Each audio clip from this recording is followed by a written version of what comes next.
now is Congressman Mike Quigley. He's a Democrat from Illinois, co-chair of the bipartisan Congressional Ukraine Caucus. Congressman, thanks so much for taking the time. Good to be back. Thank you. So quite a remarkable moment there. I asked our Kyiv correspondent for Ukraine's reaction to the peace talks in Riyadh. And as he's giving that answer, another Russian drone comes in, one of close to 200, Ukraine says Russia fired overnight. Do you consider Russia serious about peace right now?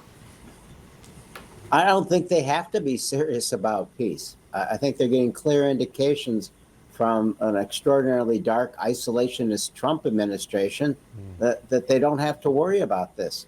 The first kick here was when they eliminated USAID. I guess if it's a three-legged stool that helps Ukraine, that's certainly an important part of the leg. And then in not inviting Zelensky, probably sitting down with Zelensky first when we talk about peace talks, the country that was, actually invaded here, I think gives Putin understanding that he's in no rush here and that at this point in time, he has a friend in the White House. Is Ukraine left out in the cold here? I know there is some discussion among European leaders about filling that void that you described there of American leadership on Ukraine. Are they capable of doing so?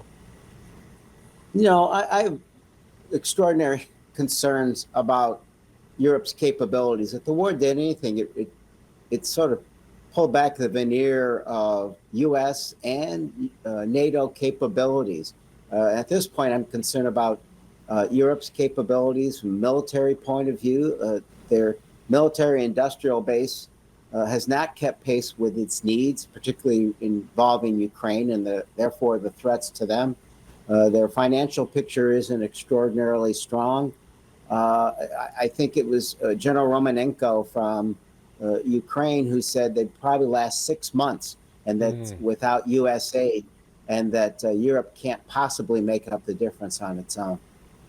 You may have heard earlier in this hour, I spoke to a former economic advisor to the Ukrainian government who is holding out hope that perhaps President Trump won't give in to Russian demands here and that he will manage to get a deal out of this that gives Ukraine most of what it's looking for in terms of its security. Do you have confidence in Trump's leadership on this? Absolutely not. He said nothing to give you any sort of hope in that vein. And let's understand here the difference between what Trump might do and what actually would seem fair in the real world. It's not just restoring the land that was lost. It's who's going to pay to rebuild Ukraine? Yeah. Who's going to hold Putin accountable for the war crimes? I was there 4 times since the war started. As you understand, you've been there, stood on the mass graves at Bucha, was in previously occupied territories where those war crimes took place. Who's going to provide security assurances when the defense secretary basically just told NATO, you're on your own, and we're not going to do that?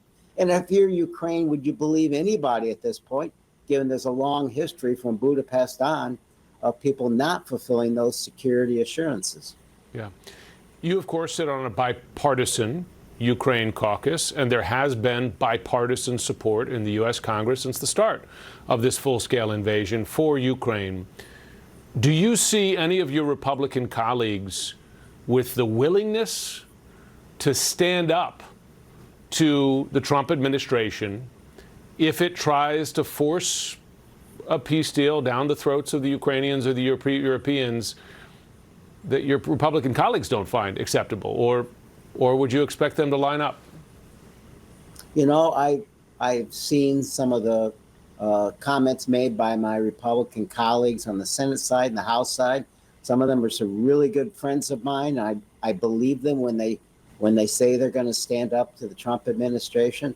What concerns me is when we did the supplementals to help Ukraine defend itself, those vote totals, the Republicans lost. In other words, there were more Republicans voting against supporting Ukraine than there were those supporting it. So what are we talking about?